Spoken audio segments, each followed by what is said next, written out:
हे बिरादर, से परवरदिगार गफुरुर रहीम रहमानुर रहीम के सजदा करार जন্য, সেই আল্লাহকে সাজদা করার জন্য উপযুক্ত একটা জায়গা, তাকে বাইতুল্লাহ বা তাকে মসজিদুল্লাহ বলা হয়। সেই পবিত্র মসজিদ, মসজিদ মানে কি? মসজিদে একটা ঘর, আপনার ঘরটাও একটা ঘর, স্কুলটাও একটা ঘর, মাদ্রাসাটাও একটা ঘর।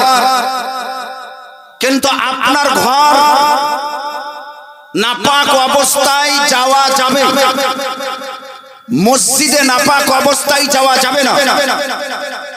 আপনার ঘর, যে মহিলাদের মাসে কিছু একটা ঘটে, সেই অবস্থায় আপনার ঘর যাওয়া যাবে, শ্বশুরের ঘর যাওয়া যাবে, বাপের ঘর যাওয়া যাবে, কিন্তু আল্লাহর ঘর মসজিদ যাওয়া যাবে না। আপনার ঘর থেকে আর মসজিদ থেকে অনেক পার্থক্য আছে। আল্লাহ রাব্বুল আলামিনের ঘরে যদি একটা সিজদা করা হয় আর আপনার ঘরে যদি একটা সিজদা করা হয়, তাহলে দোনোটা সিজদা কি বরাবর হবে? না, হবে না। তাহলে কতটা কম বেশি হবে? আপনার ঘরে সিজদার পরে এক নেকি পাওয়া যাবে, আর আল্লাহর ঘরে সিজদার পরে ৭০০টা নেকি পাওয়া যাবে। সুবহানাল্লাহ। প্রাণের বন্ধুগণ আমার, তাই সেই মসজিদ, যে মসজিদে অপবিত্র অবস্থায় মানুষকে যাওয়া চলবে না। মসজিদের ভিতরে ক বিঘা জমি চাষ করেছেন এই কথা বলা চলবে না। মসজিদের ভিতরে ক কিলো ইউরিয়া লাগবে এই কথা বলা চলবে না। মসজিদের ভিতরে শাশুড়ি অসুস্থ হয়ে গেছে, দেখতে যাব এই কথা বলা চলবে না। মসজিদের ভিতরে বিটির লেনদেন করা চলবে না। মসজিদের ভিতরে গায়ের শরঈ কথা বলা চলবে না। মসজিদের ভিতরে চলবে শুধু কোরআনের চলবে, শুধু হাদিস শরীফের চলবে। সুবহানাল্লাহ।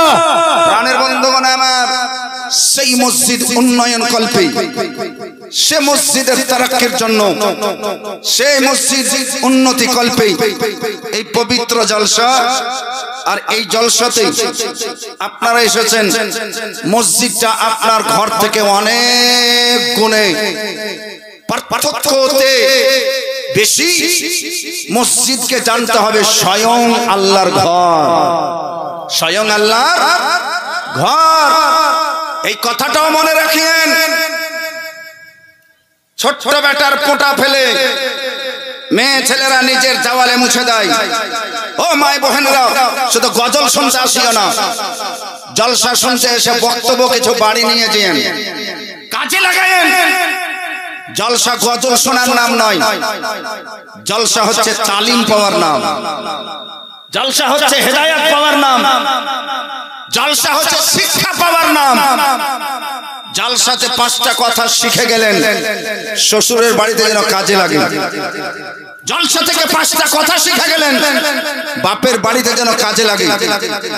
জলসা থেকে 5টা শিখে গেলেন, ছেলের লালন পালনে যেন কাজে লাগে। গজল শুনে ফতুয়া পাওয়া যায় না, গজল শুনে মশলা পাওয়া যায় না।